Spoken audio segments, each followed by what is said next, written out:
तो मैं आप सबका फिर से स्वागत करता हूँ इस समय के लिए, हमारे साथ जुड़ने के लिए, कि हम सब मिलकर प्रभु के नाम से शबद स्कूल के आज के पाठ 4 से बाइबल की गुड बातें सीखने के लिए इकट्ठा हो सके। आइए हम छोटी सी प्रार्थना करेंगे, उसके बाद हम लेसन में जाएंगे।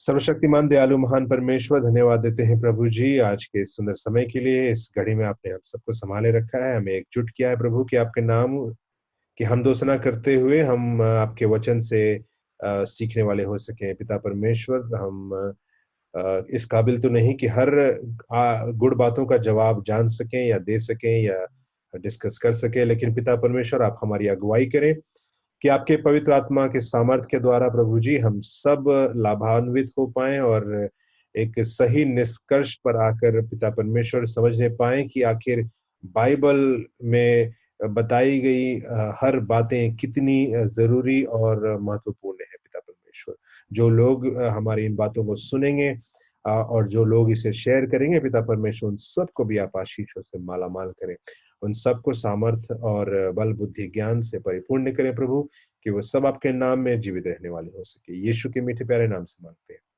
आमीन। जी भवानी साहब। जी सर, तो हम सीख रहे हैं ये हाउ टू इंटरप्रेट स्क्रिप्चर। तो इसके बारे में हम देख रहे हैं। तो ये श्रृंखला हमारी चल रही है। तो आज का हमारा सबद पाठ है, बाइबल हमारे धर्मशास्त्र का अधिकार स्रोत। तो सभी मसीह चर्च अपनी मान्यता के लिए का समर्थन के लिए पवित्र शास्त्र का प्रयोग करते हैं। फिर भी धर्म विज्ञान में पवित्र शास्त्र की भूमिका और अधिकार सभी चर्चों में समान नहीं है। क्यों? आप लोगों का इस विषय में क्या राय है? अलग अलग सोच है, अलग अलग विचार हैं, अलग अलग तरीके से दिया गया उनका अपना इंटरप्रिटेशन है। जी, ये मतलब मैं जोड़ रहा हूँ इस आपके बातों में। अच्छा, पास्टर जयंत राजन जी, आप बताना चाहिए उसके ऊपर कुछ। देखिए, एक तरीके से अगर देखा जाए तो आपने एक कहानी सुनी होगी, एक कुछ अंधों की, और उनको एक दिया जाता है और सबको पूछा जाता है कि हाथी कैसा दिखता है। किसी ने उसका पैर पकड़ा, किसी ने पूंछ पकड़ा, किसी ने कान पकड़ा, और सबने अपने अपने अनुसार हाथी को बताया कि हाथी ऐसा दिखता है। तो मैं भी वही बोलूंगा कि सबकी अपनी अपनी सोच है, अपनी अपनी समझ है। दो व्यक्ति की सोच एक जैसी नहीं हो सकती। इसी वजह से जितने लोगों के पास में बाइबल गई, उतने लोगों के हिसाब से वो उसका मतलब अलग अलग निकलता गया, एक अलग अलग सोच बनती गई। आपका अच्छा जवाब दिया। तो हमारे पास बहुत सारे स्रोत है, जैसे कि परंपरा, संस्कृति, अनुभव और विचार और बाइबल, है ना। ये बहुत सारे स्रोत है, पर बाइबल हमारे धर्मशास्त्र का आधिकारिक स्रोत है। तो पहले हम देखेंगे परंपरा के बारे में। परंपरा के बारे में आप क्या सोचते हैं कि परंपरा किस रीति से अच्छी है?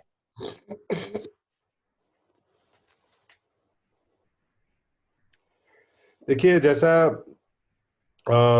हमारा जो इस सप्ताह का जो पाठ है वो बता रहा है कि जो परंपरा है वो कोई बुरी चीज नहीं है। परंपरा कोई बुरी चीज नहीं है, ये जरूरी है। हर और छोटी से छोटी बातों में हम परंपरा का इस्तेमाल करते हैं। पहनने ओढ़ने से बोलने चालने तक में, खाने पीने तक में हम परंपरा का इस्तेमाल करते हैं। याद है मुझे कि मैं जब खाना पीना खुद से शुरू किया, मैंने तो लोगों को पता चला कि मैं बाएं हाथ से काम करता हूँ, और बाएं हाथ का परंपरा हमारे समाज में नहीं है। तो मुझे याद है कि मुझे कितनी बार मुझे मार पड़ा है, डांट पड़ी है, मुझे भयभीत किया कराया गया है, टॉर्चर किया गया है कई बार, कि तुम हमारे हमारे खानदान का नाम जो है डुबा दोगे। ये अपना हाथ बदलो। तो मैंने कई बार मेरे हाथ पर मारा गया, बाएं हाथ को पूरा मारा गया ताकि कुछ से उससे हो ना पाए, और मैं दाहिने हाथ से करूं कुछ जो भी काम करना है। तो इस तरह की चीजें हैं जहां हर तरह की परंपरा, जैसे मैंने बोला, कहीं पर आम परंपरा है, छोटी छोटी बात कि भाई मुंह खोल कर नहीं खाना चाहिए, बुरा बुरा है, खाना फेंकना नहीं चाहिए, बुरा है। हर हर छोटी से छोटी चीजों में जो है हम परंपरा को पाते हैं, देख सकते हैं।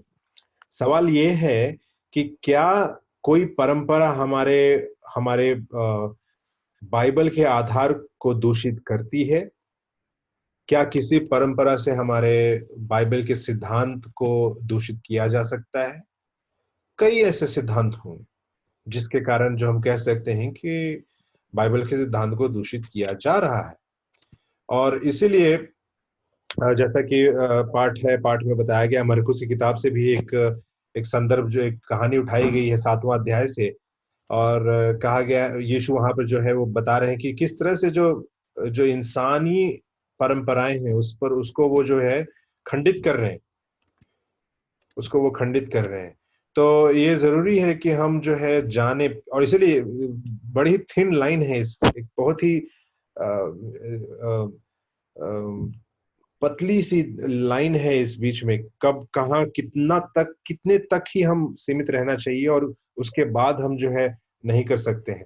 और कई सारे और बहुत सारे ऐसे एग्जाम्पल्स हमें मिलेंगे जहां हम ये नहीं कह सकते हैं कि परंपरा है और इसके कारण हम बाइबल को दूषित कर सकते हैं, या कोई ऐसा भी नहीं है जहां हम एडवांटेज उठा लें बाइबल के नाम पर और उस परंपरा को बर्बाद कर दें।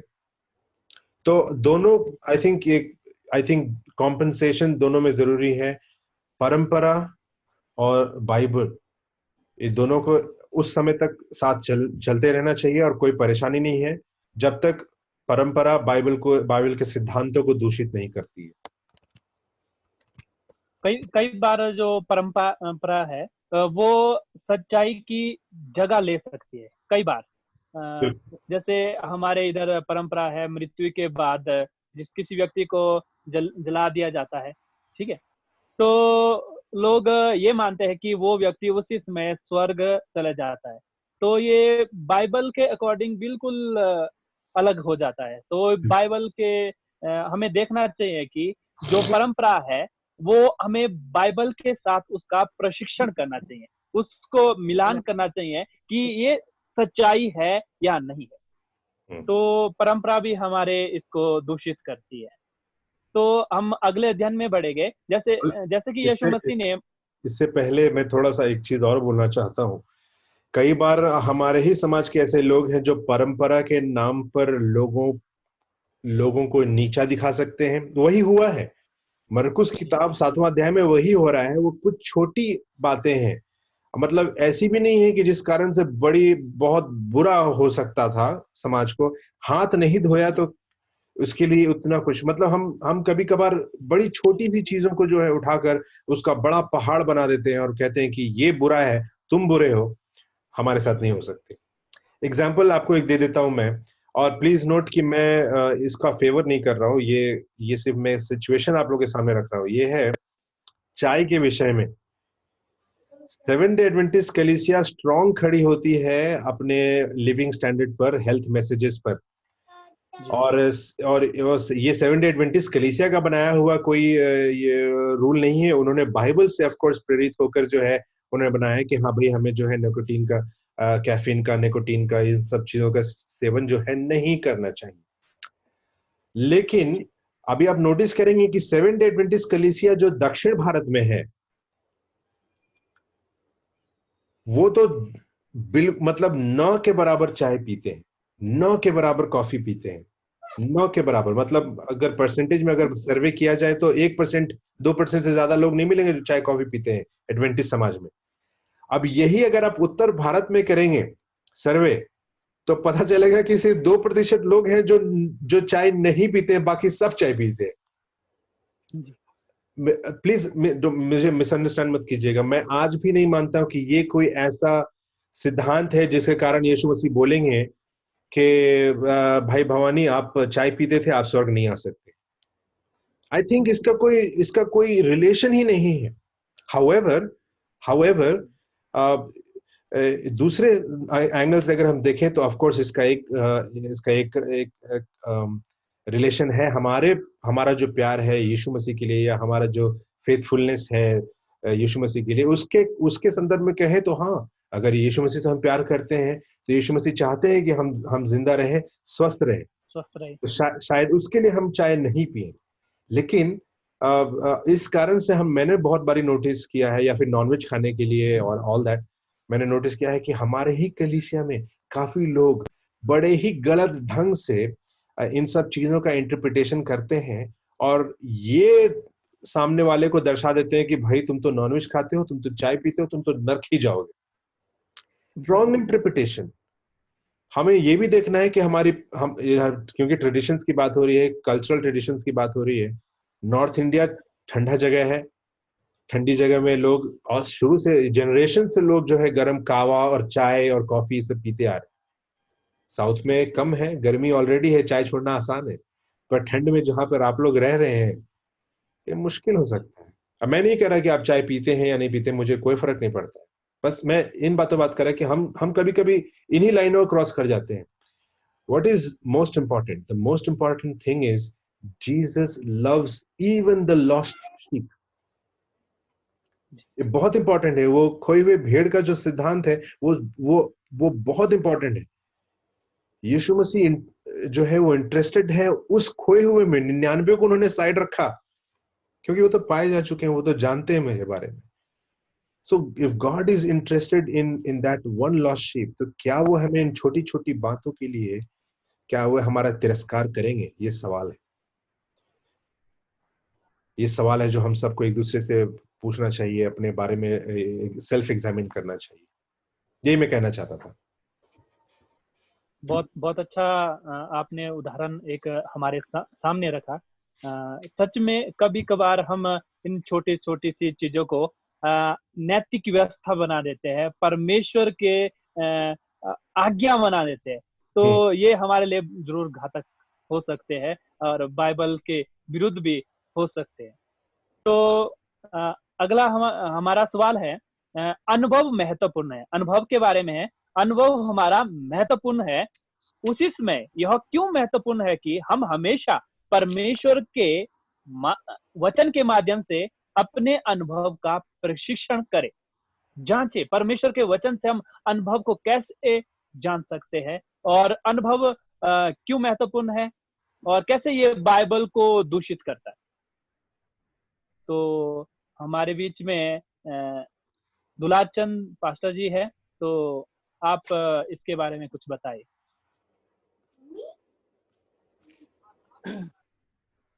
बहुत अच्छा सवाल है, और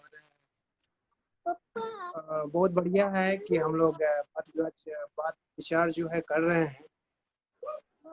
और परंपरा की बात जो है, परंपरा तो जो हम लोग शुरू से देखते हैं, उत्पत्ति से देखें, तो कुछ ऐसा भी चीजें हैं जो परमेश्वर ने हम लोग को पहले ही सेट कर दिया है कि इस तरह से चलना है।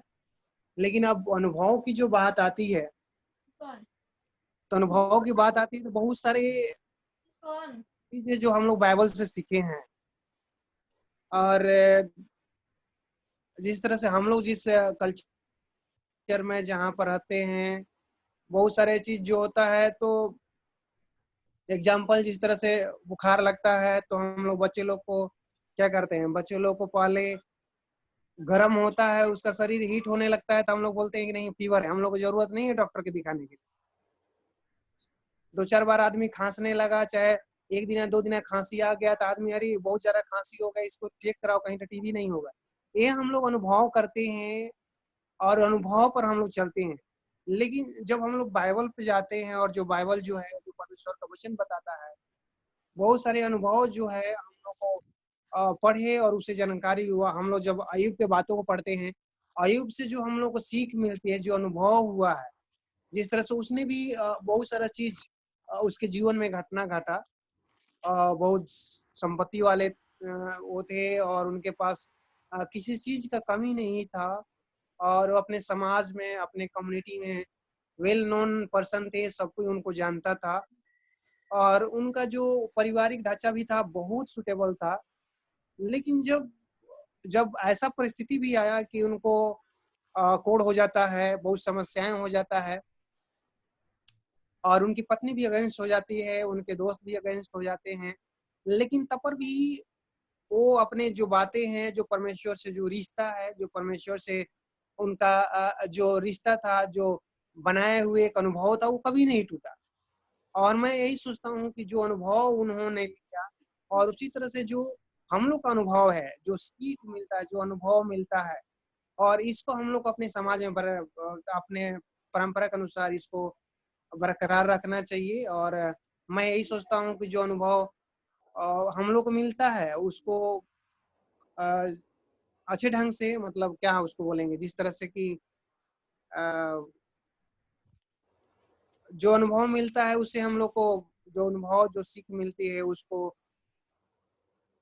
उसी तरह बाइबल से हम से लोग करना चाहिए जो हम लोग बाइबल से जांचना चाहिए। जो हमारा अनुभव है तो उसे हम बाइबल से जांचे। और इसलिए तो इसलिए कहा गया है कि जो भी हमारा अनुभव है, और यहाँ तक कि बाय द वे जो हमारा सबक पाठ है वो भी बताता है कि अनुभव कभी कभार धोखेबाज भी हो सकता है। लिखा है कि अनुभव भी कई बार धोखेबाज हो सकता है। इसलिए जरूरी है कि हम जो है अपने अनुभव की व्याख्या या फिर उसका इंटरप्रिटेशन जो है वो पवित्र शास्त्र से रिलेट कराकर करें। पवित्र शास्त्र के लाइट में उन एक्सपीरियंसेस को समझें। तो आपके पास कोई उदाहरण है जिसमें कई व्यक्ति ने बताया कि हमें परमेश्वर के बारे में ऐसा अनुभव हुआ है, जबकि बाइबल में ये लिखा हुआ नहीं है, बाइबल के बिल्कुल विपरीत जाता है? कोई उदाहरण है तो जरूर हमारे बीच में शेयर करें। देखिए, इसका जो सबसे बढ़िया उदाहरण अगर हम देखें, तो अगर आप फील्ड में अगर कभी जाते हो, तो अगर आप किसी से भी पूछें कि यीशु मसीह को आप किस उससे जानते हैं, तो आप ये उनका आंसर एक ही रहेगा कि उसने मुझे चंगाई प्रदान करी है, उसने मुझे इस परेशानी से निकाला है। मतलब उनका इस टाइप का ऐसा अनुभव रहा है कि भाई वो बीमारी से चंगे हुए हैं, तो उनके लिए यीशु मसीह जो है एक चंगा करने वाला परमेश्वर है। बाकी चीजें के बारे में उनको उतना नहीं मालूम, लेकिन वो सिर्फ इतना जानते हैं कि परमेश्वर यीशु मसीह जो है वो हमें चंगाई प्रदान करता है। और जब उनकी बाइबल स्टडी होती है तो उसके बारे में थोड़ा थोड़ा करके वो और जानना शुरू करते हैं। लेकिन पहला अनुभव उनका वही रहता है कि उसने मुझे चंगाई प्रदान करी है। सबसे बढ़िया उदाहरण में एक ये बताओ, तो अगर आपने न्यूज़ सुना होगा, तो जौनपुर में एक प्रॉब्लम हो गई थी। एक कलीसिया को वहां पे बंद कर दिया गया था, और फिर बाद में उसके जो चर्च कलीसिया के जितने लोग थे वो बाहर बैठ के प्रार्थना करते थे। तो एक बार उनमें से किसी का इंटरव्यू ले रहे थे, तो उनका इंटरव्यू में वो यही बता रहे थे कि उसने हमें चंगाई प्रदान करी। ज्यादातर का जो उत्तर था कि आप यीशु मसीह को कैसे जानते हैं, क्यों मानते हैं, सबने यही बोला कि हमें उसने चंगाई प्रदान करी है, इसलिए वो जानते हैं। तो ये उनका अनुभव था।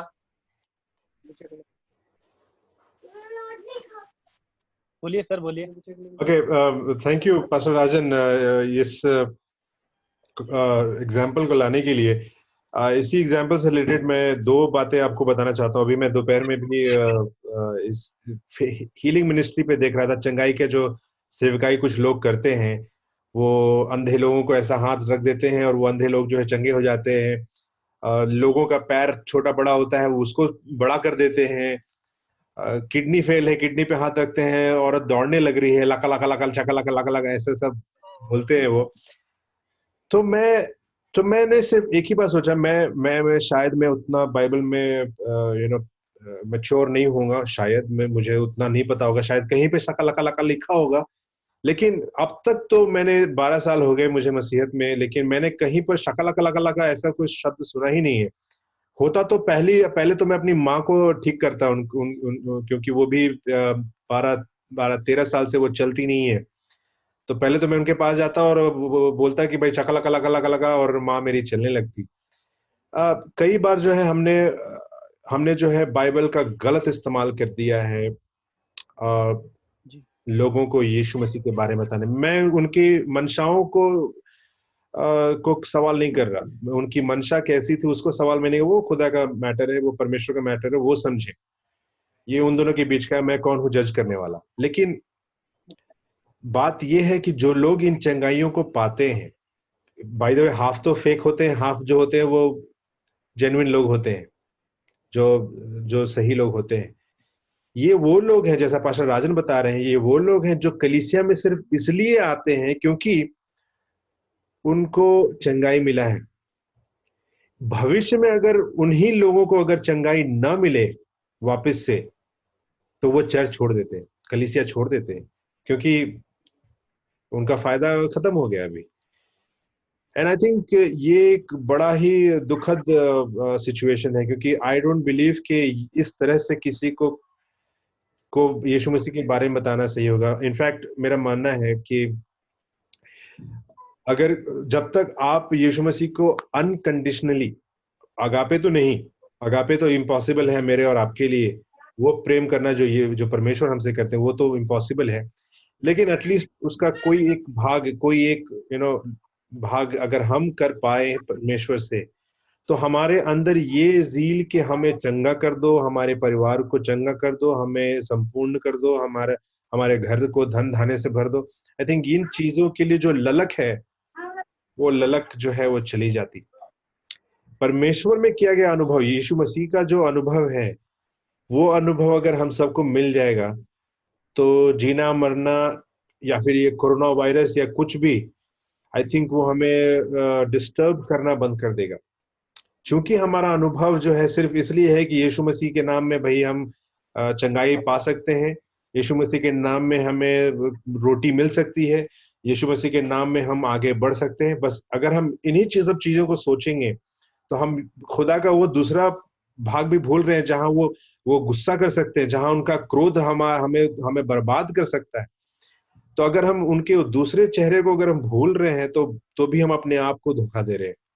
तो इस तरह की जो एक्सपीरियंसेस हैं, वो हमें धोखा दे सकती है।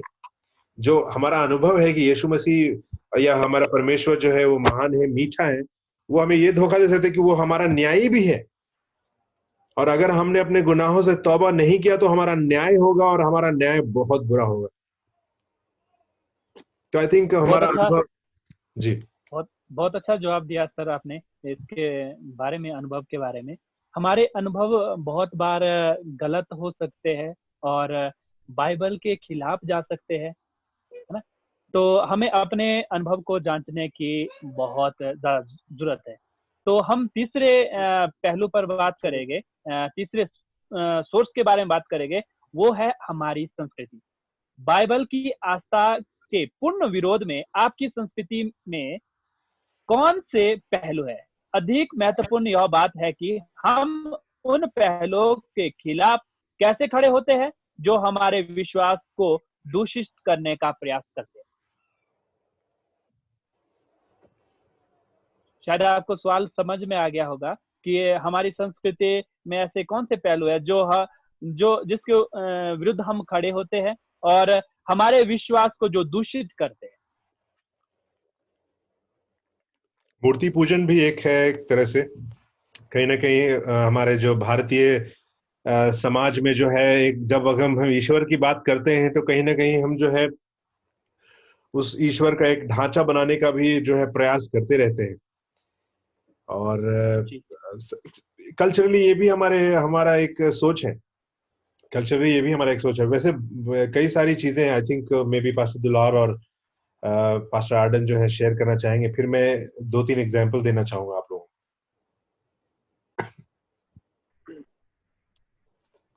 नहीं, दूषित करने की बात आई तो मैं एक सच्ची घटना मैं बता रहा हूँ। मैं जब गया में था, एक डूबी स्थान जगह है, वहां पर जब मैं काम कर रहा था, तो वहां पर रोमन कैथोलिक आरसी मिशन का एक चर्च था, बहुत अच्छा चर्च था और बहुत समय से, लंबे समय से आज भी काम वो लोग कर रहे हैं। लेकिन एक बार हमको ऐसा अपॉर्चुनिटी मिला कि उनके यहाँ हम मन बनाए कि जाए एम्यूज कलेक्शन करने। और जब मैं एम्यूज कलेक्शन करने के लिए गया चर्च में, जैसे ही मैं घुसा वहां पर देखा कि बहुत सारे मूर्तिस है, बहुत सारे आइडल्स हैं। जिस तरह से फोटो रखा हुआ है, मूर्ति रखा गया है, शंकर का मूर्ति है, गणेश का मूर्ति है, रविदास का मूर्ति है। और तो हमको समझ में नहीं आया। फिर उसके बाद मैं लौट कर आ गया और कुछ समय के बाद में जो लोग हमको जाने कि ये भी पास्टर हैं, ये भी परमेश्वर के दास है और ये भी प्रार्थना करते हैं, विनती करते हैं। तो जो लोग आते थे अगल बगल से और हमसे पूछते थे कि सर ऐसा बताइए कि आप यहाँ पर कुछ भी नहीं रखे हैं, आपका चर्च भी नहीं है, लेकिन उस चर्च में, आप ही का चर्च है, उसमें मूर्ति का आप लोग विरोध करते हैं, मूर्ति क्यों रखा?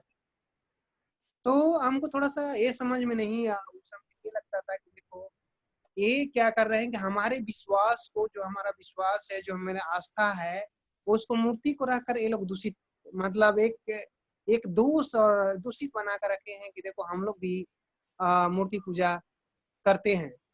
तो मैं ये बोलना चाह रहा हूँ कि वो जो मूर्ति पूजा है और जो मूर्ति पूजा नहीं होना चाहिए, जो हमारे जो हम लोग अब बन गए हैं, जो हम अपना लिए हैं, तब पर भी हमारा वो पीछा नहीं छोड़ रहा है, प्रसाद हमारा पीछा नहीं छोड़ रहा है।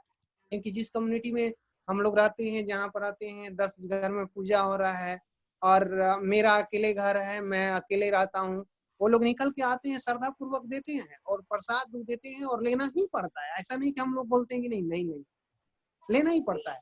लेकिन वो भी क्या है कि प्रसाद लेना भी जब हम लोग ले लेते हैं, अपने हाथों पर रख लेते हैं, तो मतलब समझ है कि हम लोग एक्सेप्ट कर लिए। और एक एक्सेप्ट करने का ये है कि जब प्रसाद को हम लोग एक्सेप्ट करते हैं तो हम लोग मूर्ति को भी, पूजा को भी एक्सेप्ट कर लिए। तो ये है। और इसी तरह से जो है हम लोग आज भी क्या करते हैं, मेरे आस्था और मेरा जो विश्वास है, इस तरह से भी आज भी दूषित हो रहा है। जिस तरह से मैं कुछ दिन पहले भैया से बात कर रहे थे, देव भैया से बात कर रहे थे कि जब किसी का मृत्यु होता है गांव घर में, टोला में, तो आज भी हम लोग क्या करते हैं कि श्रद्धा पूर्वक नहीं, जबरदस्ती लोग खींचकर, परिवार के लोग ही जबरदस्ती नहीं। तुम मानते हो तो क्या हो जाए, बाल छिलवाने में क्या जाता है, चलो छिला लो, उससे क्या होता है, बाल छिलाने में ही क्या है, बाल छिलाने में तो पूजा पाठ नहीं है। लेकिन यही सोचकर हम लोग चले जाते हैं और बाल भी उतारते हैं। तो बहुत सारा चीज है जो आज भी हम लोग का पीछा नहीं छोड़ा। बहुत अच्छा जवाब। मैं भी थोड़ा सा इसके बारे में और आपको बताना चाहूंगा। संस्कृति की अगर बातचीत की जाए तो हम संस्कृति से अपने आप को दूर नहीं कर सकते। जैसे कि मैं एक छोटी सी बात आपको बताता हूँ, एक कहानी। एक बंदर एक नदी के किनारे रहता था और वो दिन भर समुद्र में मछलियों को देखता था और बड़ा खुश होता था। मछलियां पानी से ऊपर आती थी। एक दिन तो बहुत तूफान आया, समुद्र की मछलियां ऊपर कूदने लगी। तो बंदर को क्या लगा कि जो मछली है उसको पानी के अंदर क्या हो रही है, घुटन हो रही है, घुटन महसूस हो रही है। तो बंदर ने क्या किया, मछली को पकड़ा और जाकर जमीन पर रख दिया। जब जमीन पर उसको रखा तो मछली कूदने लगी और बंदर खुश हो गया कि मैंने मछली को क्या कर लिया, बचा लिया। लेकिन कुछ समय बाद हम देखते हैं कि जब बंदर ने देखा कि मछली मर गई है। बंदर तो चाहता था कि मछली को बचाए, पर मछली क्या हो गई है, मर गई है। पर मछली की जो संस्कृति है पानी में रहना ही है, और बंदर की जो संस्कृति है वो पानी में नहीं रह सकता, यानी कि वो बाहर रह सकता है, भूमि पर रह सकता है। तो हम संस्कृति से अपने आप को दूर तो नहीं कर सकते हैं, परंतु कुछ ऐसी बातें हैं जो बाइबल के विरुद्ध जाती है, जो हमारे सच्चाई के विरुद्ध में जाती है, सच्चाई की जगह ले लेती है, तो उसे हमें जरूर त्यागना चाहिए। जी बहुत बहुत धन्यवाद। वो आपने बहुत ही अच्छा एक एग्जाम्पल दिया। अब मैं थोड़ा सा मैं पास्टर दुलारचंद से से मुखातिब होकर एक बात बोलना चाहता था। जैसा उन्होंने बताया कि जब हम चंदा दे देते हैं या फिर प्रसाद देने लोग आते हैं तो प्रसाद ले लेते हैं, तो इसके बारे में तो सीधा सीधा जो है कुरान की किताब में लिखा हुआ है कि भाई मूर्ति मूर्ति तो कुछ है नहीं। मैं पहला कुरिन्थियों उसका 8वां अध्याय में हूँ।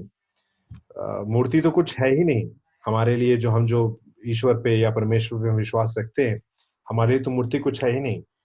लेकिन आगे अगर 8वें वचन में देखेंगे तो लिखा है कि यदि हम न खाएं तो हमारी कुछ हानि नहीं है, और यदि खाएं तो भी कुछ लाभ नहीं है।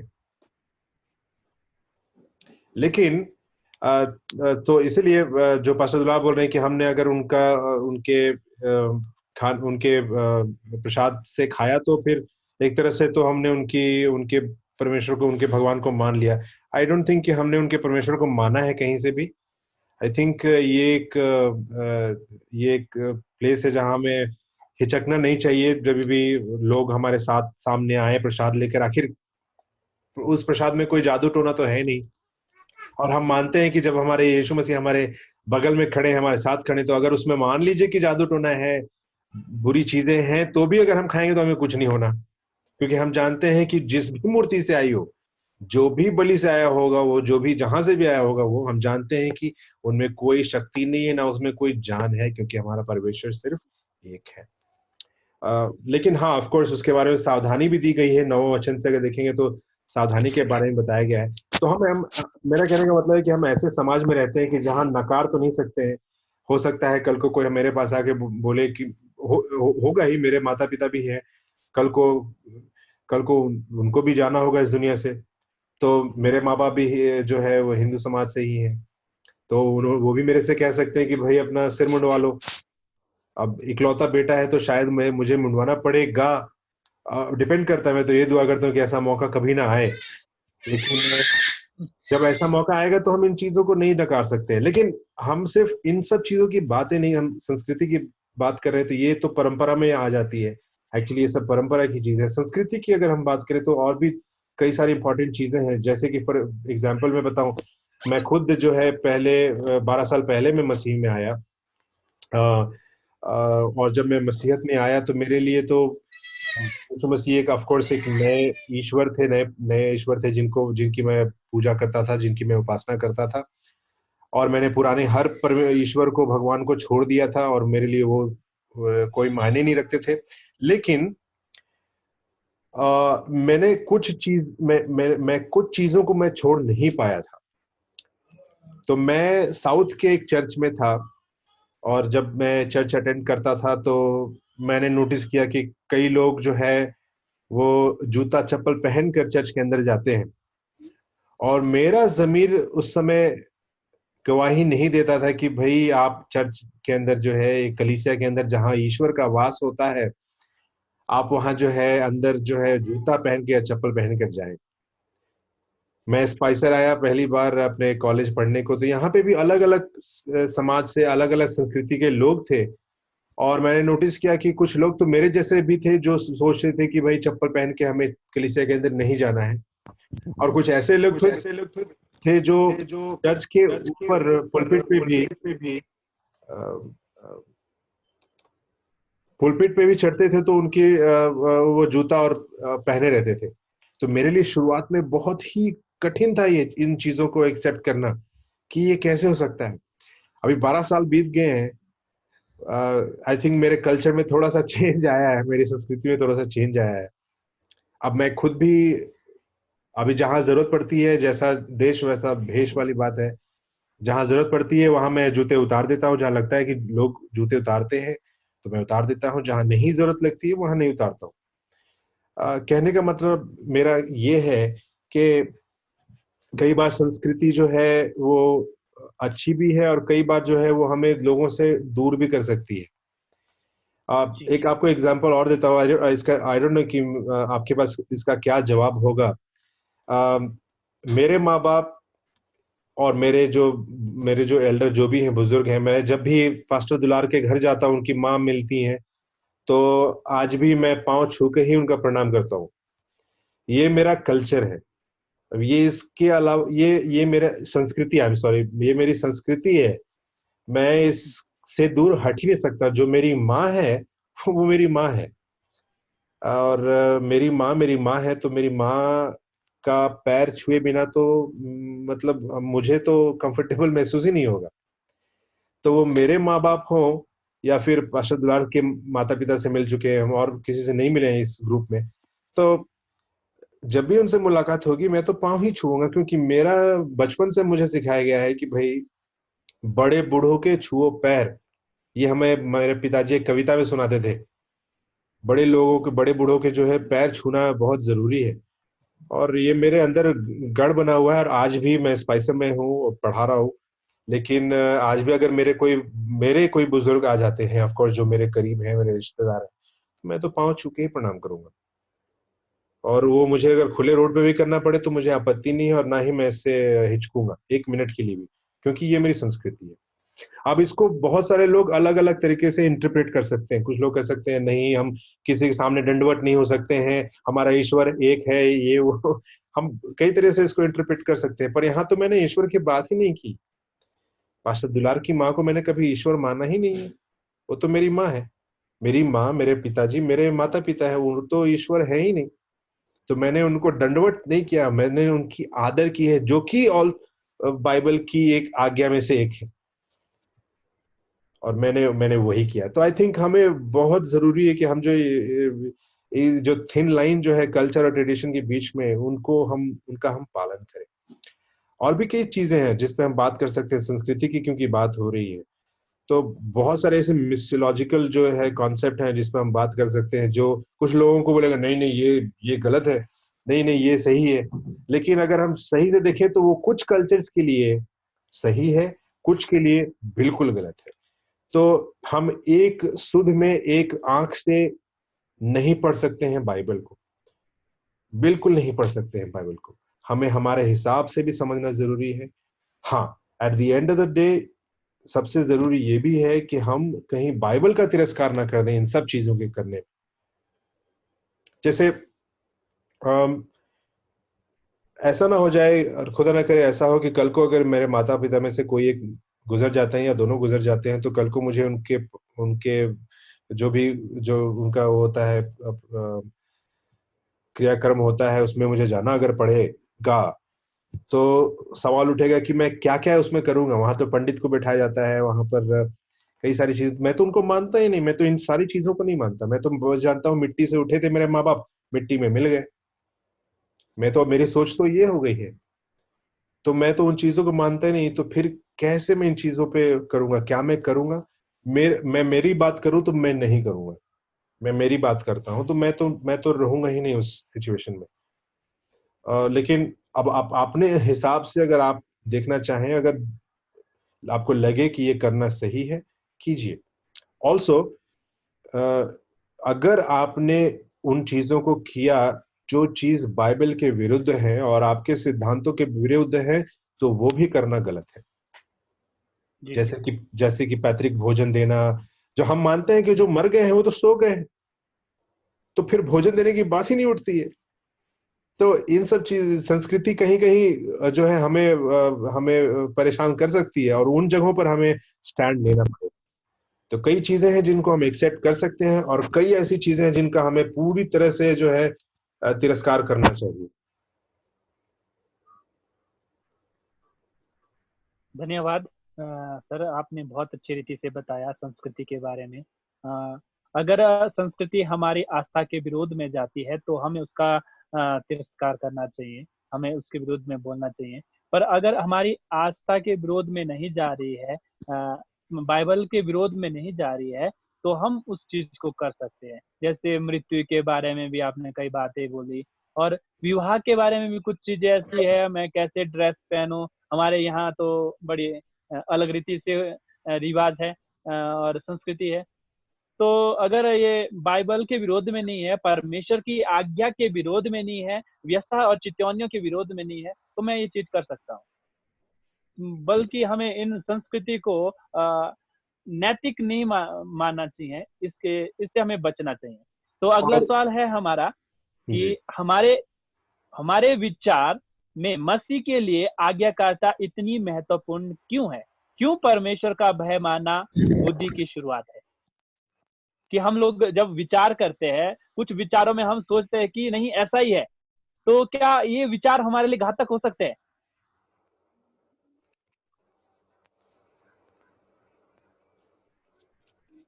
तो बहुत अच्छी बहुत अच्छा सवाल है पास्टर जी का। और इस बहुत से विचार आ सकते हैं, बहुत से सारे मत आ सकते हैं, कोई का सोच अलग अलग है, सब कोई अपना अपना मत दे सकता है।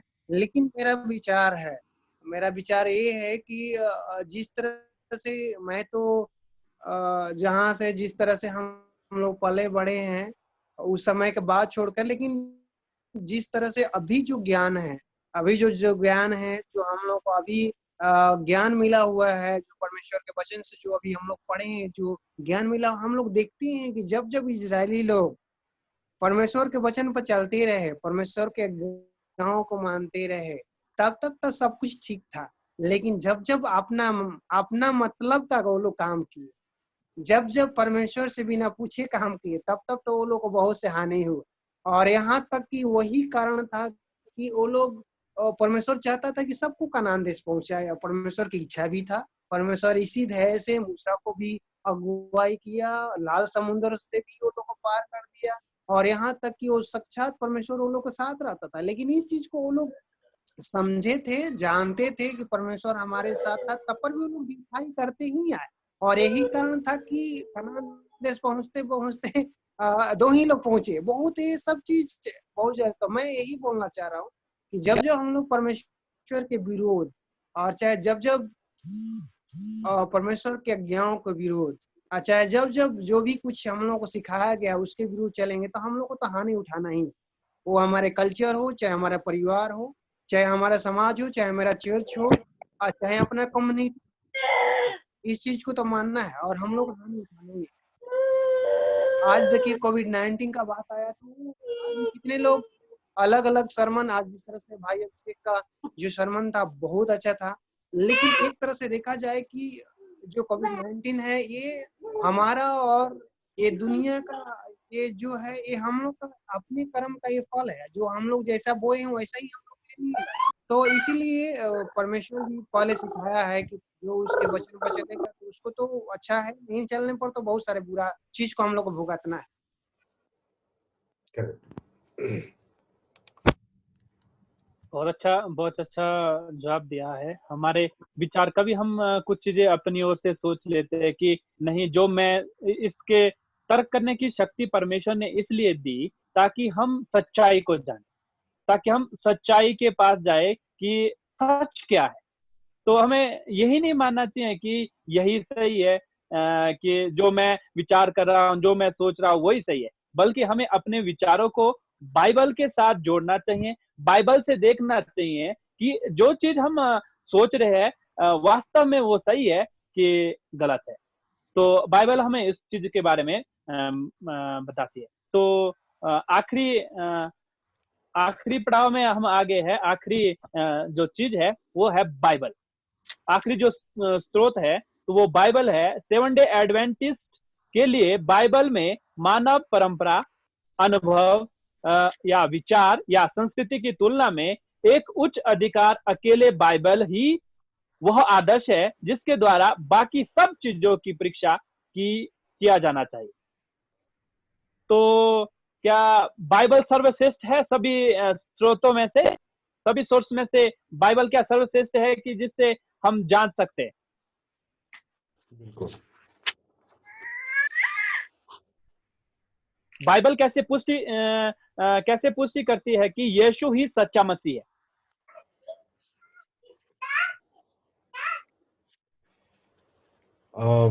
पास्टर राजन। देखिए, अगर बाइबल के बारे में अगर देखें तो बाइबल ही एक ऐसी चीज है जो हमें बताती है कि सही क्या है और गलत क्या है। और अगर हमने मान लीजिए अगर हमने कोई मैसेज सुना भी है तो उससे हमें वो मैसेज को बाइबल से पुष्टि करनी चाहिए, कि देखना चाहिए कि क्या जो बोला गया है वो बाइबल के अनुसार है। क्योंकि अगर आप देखें तो कई बार कुछ ऐसे मैसेजेस भी आ जाते हैं जो बाइबल के साथ होते हुए भी बाइबल के साथ नहीं होते हैं। उसमें कुछ सिमिलैरिटीज रहती हैं और कुछ ऐसा भी रहता है जो बाइबल से जस्ट अलग चला जाता है। और अगर हम एक चीज देखें, बाइबल भी आजकल अलग अलग है। अगर आप अलग अलग डिनोमिनेशन के बाइबल को देखें तो उन्होंने अपने अनुसार बाइबल को छाप करके रखा है। क्योंकि मैंने एक तो यह 2 डिनोमिनेशन का देखा है, दोनों का जो बाइबल है वो अपने यहाँ खुद का छापते हैं, और दोनों ही मैंने देखा है, जांचा है कि क्यों उसमें इतना अलग है। उसमें किसी एक चीज को ही ऊपर उठा दिया जाता है। किसी ने पिता को ऊपर उठा दिया, किसी ने यीशु पुत्र को ऊपर उठा दिया, उसके अलावा कुछ नहीं है। लेकिन हमें ये भी देखना है, हम जिस बाइबल का उपयोग कर रहे हैं क्या वो वाकई में सही है।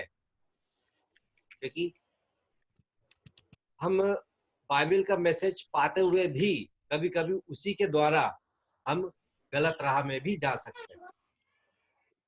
जी हाँ, मैं इसलिए ऐड करना चाहूंगा कई बार, और मैंने काफी स्टूडेंट्स, मेरे 5 साल में बहुत सारे स्टूडेंट्स देखे हैं जो अलग अलग सोच के साथ आए और यहाँ पर वो बाइबल स्कूल में आए और पढ़ाई की, और जाते जाते में भी उनमें से कईयों के सोच बहुत अलग थे। अब इसके लिए जिम्मेदार इंस्टीट्यूशन नहीं था, इनके लिए जिम्मेदार वो लोग थे जो जो अलग अलग सोर्सेस से, जो बोलते हैं ना, स्रोतों से जो है वो बाइबल को समझने की कोशिश करते थे। कुछ ऐसे स्रोत जो जो खुद कभी आत्मिकता में नहीं थे, और हम इन सारे सोचों को, जब हम इन सबको इकट्ठा करके एक साथ लाते हैं तो हमें लगता है कि आत्मा का दान हमें मिला है, ये पवित्र आत्मा के द्वारा जो है हमें ये सामर्थ्य मिला कि हम जो है बाइबल का इंटरप्रिटेशन कर पाए, या हम इस गुड बात को समझ पाए, या फिर हम इसका इसके इसके सच्चाई को उजागर करने पाए। लेकिन मेरा बार बार यही कहना होगा कि अगर कभी आप, और मैं ये बिल्कुल नहीं कहता कि पवित्र आत्मा हम पर नहीं आती है, बिल्कुल आती है, और ऐसा भी समय आ सकता है जब हमें कुछ नई सच्चाइयां जानने को मिलेंगी, मैं मानता हूं।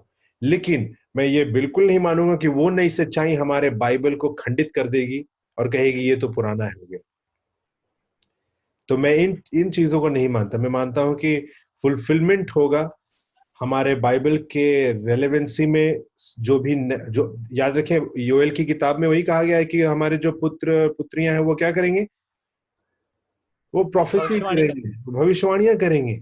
तो ये तय है कि आने वाले समय में और भी भविष्यवक्ता होंगे, लोग होंगे जिनको जो दर्शन पाएंगे, जो स्वप्न पाएंगे, जो परमेश्वर के आने वाले विचारों के बारे में बताएंगे, उनके आने वाले जो भी इवेंट्स हो गए उनके बारे में बताएंगे।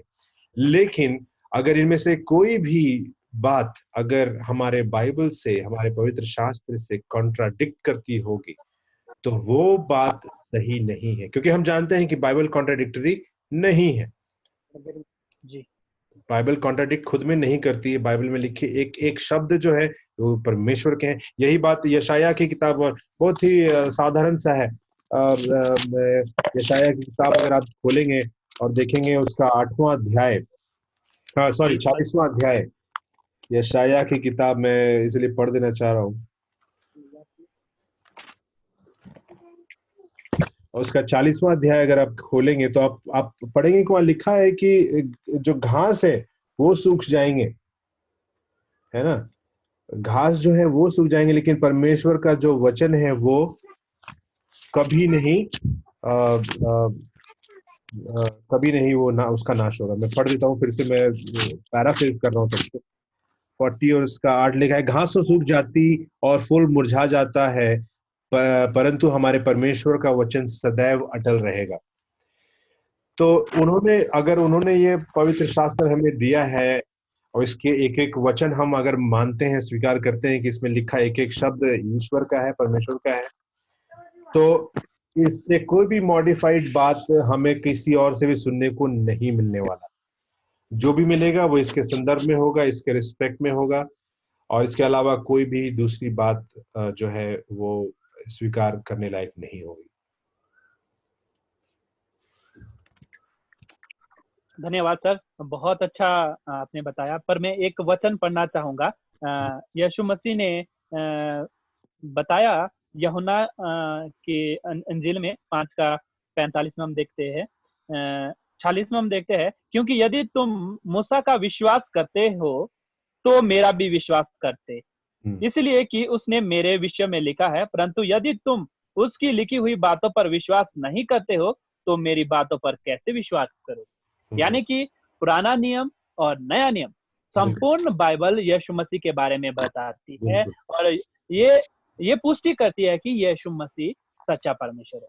तो अगर हम सारे स्रोतों की बात करें, एक अर्थ में संस्कृति, अनुभव, कारण और यहाँ तक कि परंपरा की आवश्यकता समय में बुरा नहीं है, हो सकता है कि, लेकिन जब ये पवित्र शास्त्र के खिलाफ सिखाते हैं तो वे समस्या का कारण हो जाते हैं। लेकिन अक्सर यही उम्मीद की जानी चाहिए, हालांकि तब बुरा हो जाता है जब ये बातें परमेश्वर के वचन के आगे निकल जाती है। पुराना नियम और नए नियम दोनों में से धर्म त्याग के बारे में इतिहास भरा पड़ा है, जो परमेश्वर के प्रकाशन से बहुत आगे चले जाते हैं। तो हमें हमेशा बाइबल के आधार पर बाइबल को मुख्य सोर्स समझना चाहिए, बाकी सोर्सों के अलावा, और हर एक सोर्स को बाइबल के साथ मैच करना चाहिए। तो बहुत अच्छा सैबथ स्कूल रहा आप सब लोगों के साथ। तो हम चाहेंगे कि आखिर में अगर कोई कुछ बताना चाहता है तो आप बता सकते हैं, कोई सवाल हो।